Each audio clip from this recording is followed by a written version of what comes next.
जय गुरु जी संगत जी। दिव्य आभा से नेक्स्ट चैप्टर, भक्त सदा भक्त रहेगा। गुरु जी की शरण प्राप्त होने से हम अत्यंत सौभाग्यशाली हैं। हमें उनके बारे में नवंबर 2005 में मेरठ में अपने एक संबंधी की बेटी के विवाह में उपस्थित एक अन्य संबंधी से पता लगा। पिंकी गुरु जी की अनुयायी थी और उसकी अभिलाषा थी कि हम गुरु जी के दर्शन करें। उस समय उसने हमें उनके कुछ संस्मरण भी सुनाए। एक शुक्रवार को हम एम्पायर एस्टेट से गुजर रहे थे कि गुरु जी का ध्यान आया, किंतु उनके दर्शन किसी अन्य दिन करने के विचार से हम आगे निकल गए। आगे बढ़ते हुए हमने एम्पायर एस्टेट के पूरे भवन को भी पार नहीं किया था कि हमारी कार रुक गई।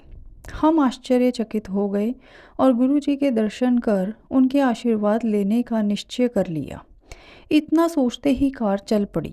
गुरु जी के स्थान पर हम 7 बजे पहुँचे, किंतु हमें बताया गया कि वह 8 बजे खुलेगा। 1 घंटे रुकने का सुनकर हमने किसी अन्य दिन आने का सोचा। उसी समय पिंकी आ गई और उसने संगत पर आने का आग्रह किया। उस दिन से गुरुजी की संगत में लगातार आते रहे हैं। गुरुजी के दर्शन करने से पूर्व हम भटक रहे थे, किंतु उनकी दया से अब हम सही मार्ग पर अग्रसर हैं। बेटी अमेरिका गई। हमारी पुत्री रक्षिता को अमेरिका के एक विश्वविद्यालय में MBS पाठ्यक्रम में प्रवेश के लिए 15 जनवरी 2006 तक पहुंचना था, किंतु उसके दस्तावेजों में कुछ अड़चन थी जिसे न्यायालय से सत्यापित करवाना आवश्यक था, किंतु उस समय न्यायालय शीतावकाश के लिए बंद थे। फिर गुरुजी की दया से एक न्यायाधीश आकर बैठे और उसके पत्रों को सत्यापित कर दिया। वह अमेरिका जा सकी और 18 जनवरी को विश्वविद्यालय पहुंची।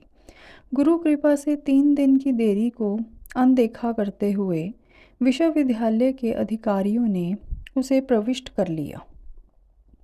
दिल्ली विमानपत्तन पर उसका सामान अधिक था और उसे या तो कुछ सामान निकालने के लिए अथवा $180 देने को कहा गया।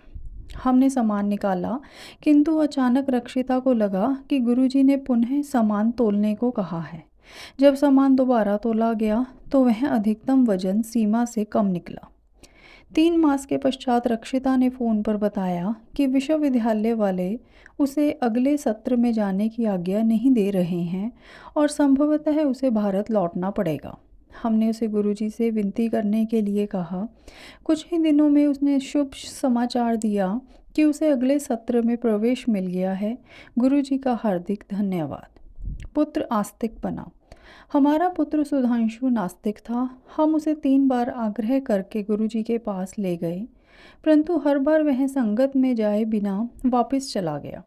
अब गुरुजी की कृपा से ही उसमें मनस परिवर्तन हुआ है। जब भी वह छात्रावास से वापस आता है, वह गुरुजी के पास जाने के लिए उत्सुक रहता है। वह संदर्भ जिसने उसमें यह परिवर्तन किया वह वर्णनीय है।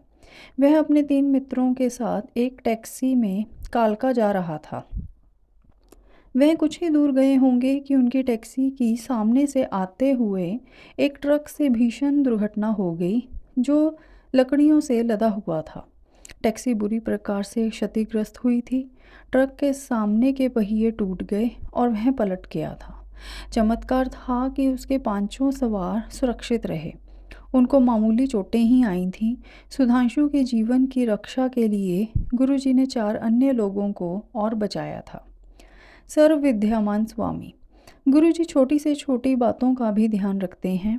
2005 की शीत ऋतु में एक उपचार के लिए गुरुजी ने हमें प्रतिदिन यमुना पुल पर जाने का निर्देश दिया था।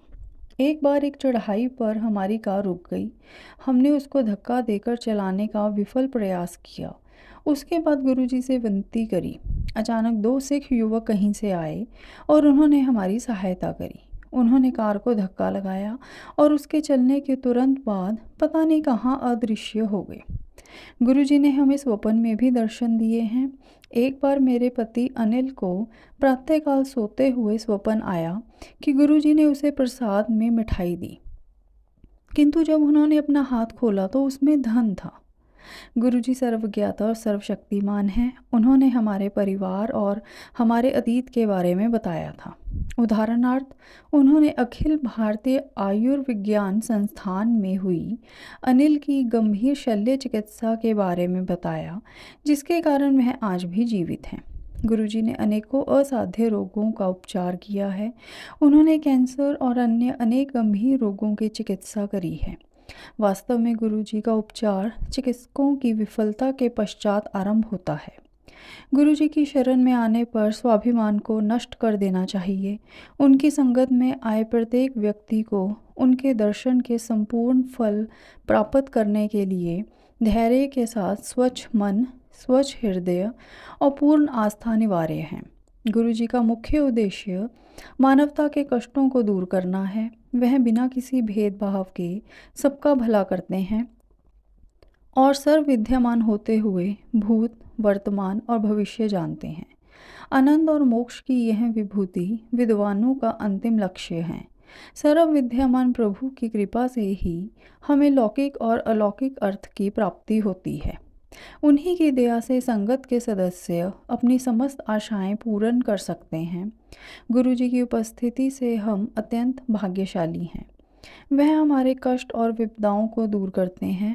कहते हैं कि जिस भक्त पर आप कृपा करेंगे नष्ट नहीं हो सकता।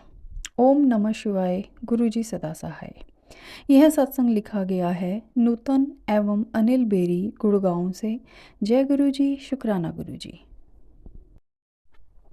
जय गुरुजी। जय गुरुजी संगत जी। दिव्य आभा से नेक्स्ट चैप्टर, श्रद्धा से अनुग्रह। 1999 में मेरे पति कर्नल देवेंद्र सिंह, जो दिल्ली में कार्यरत थे, को पंचकूला निवासी एक मित्र ने गुरुजी के बारे में बताया।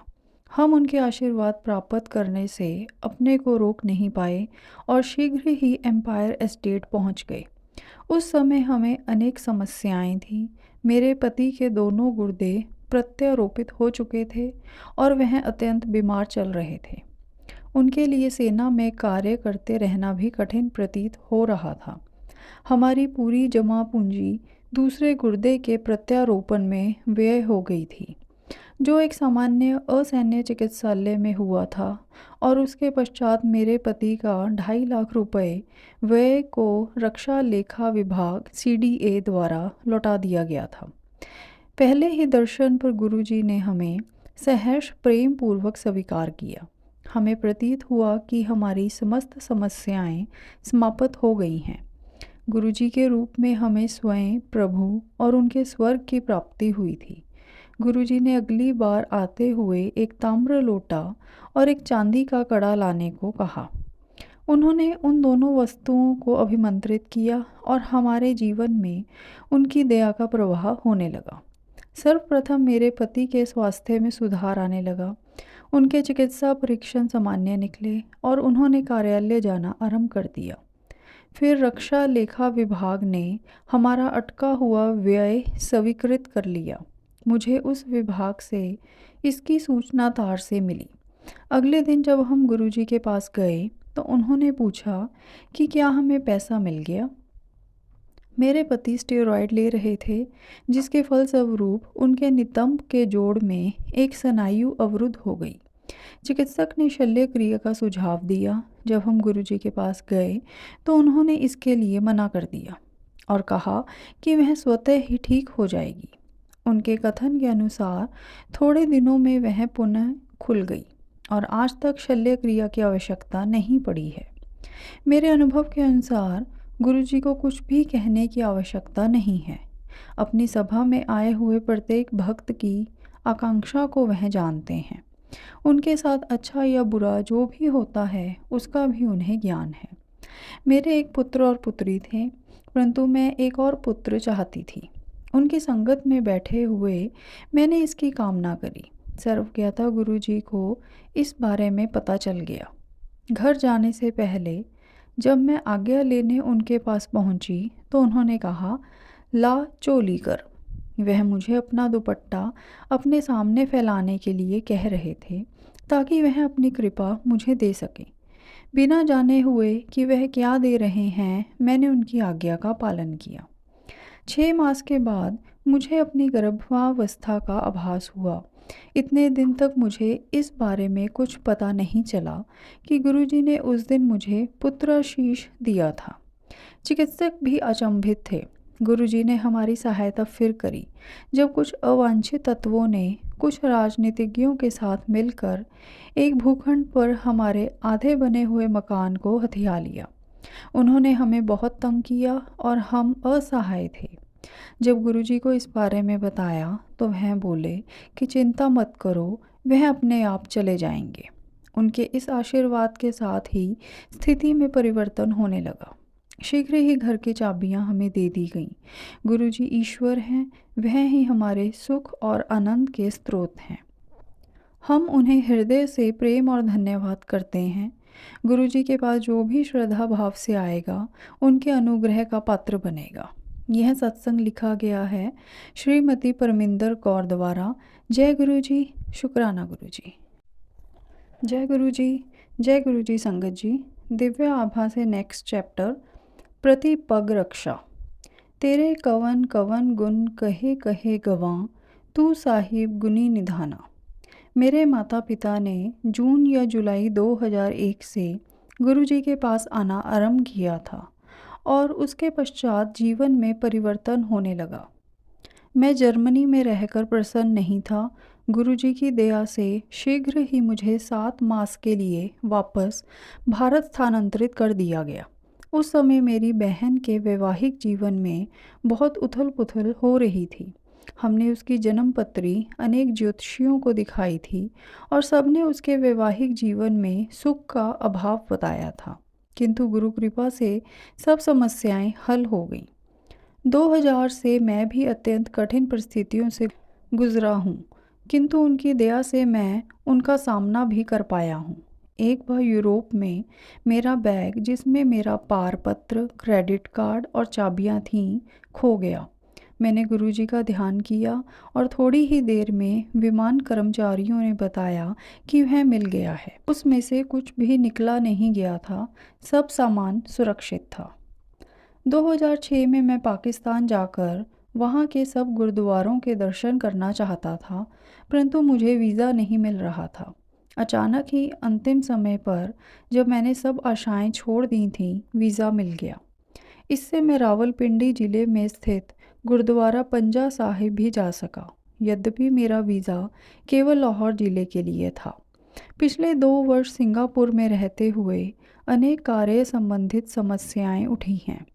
मैंने अपने सहकर्मियों के विरोध का भी सामना किया, परंतु गुरु कृपा से वह सब सुलझ गई। गुरु जी की दया से मुझे एशिया के सबसे अच्छे विश्वविद्यालय से MBA करने का संयोग प्राप्त हुआ। वहाँ पर मैंने कभी प्रवेश पाने की आशा भी नहीं करी थी। एक दिन मेरी भयंकर दुर्घटना होते होते बची। मेरा एक पैर बस के पहिए के नीचे आने वाला था। घर पहुँचने पर मैंने देखा कि गुरुजी के चित्र का फ्रेम चटक गया था, किंतु उनका चित्र सुरक्षित था। तब मुझे आभास हुआ कि उन्होंने ही दुर्घटना से रक्षा करी थी। मेरे पिता को एक प्राणघातक अर्बुद हो गया था। उनको कीमोथेरेपी और शल्य क्रिया करवानी पड़ी और उपचार की अवधि में अभूतपूर्व सुधार हुआ। गुरुजी ने उन्हें नवजीवन दिया है। जीवन के हर पग पर उन्होंने हमारी रक्षा करी है। यदि मैं उनके सब चमत्कारों का वर्णन करने लगूं तो शब्द और पृष्ठ कम पड़ जाएंगे। उन्होंने मेरे माता पिता और बहन को ही नहीं, हमारे अन्य संबंधियों का भी ध्यान रखा है। 2 वर्ष पूर्व हमने उनसे चंडीगढ़ स्थित एक संबंधी के लिए विनती करी थी, जिसकी दुर्घटना हो गई थी। गुरुजी को सब ज्ञात है और वह उचित समय पर कामना पूर्ण करते हैं। आशा पूर्ति करने के उचित समय का ज्ञान उनको ही है। वह सदा हमारे लिए हमारे साथ हैं। मैं गुरुजी की असीमित कृपा और संरक्षण देने के लिए प्रभु का धन्यवाद करता हूँ। यह सत्संग लिखा गया है पुनीत सिंह गुड़गांव से। जय गुरुजी, शुक्राना गुरुजी।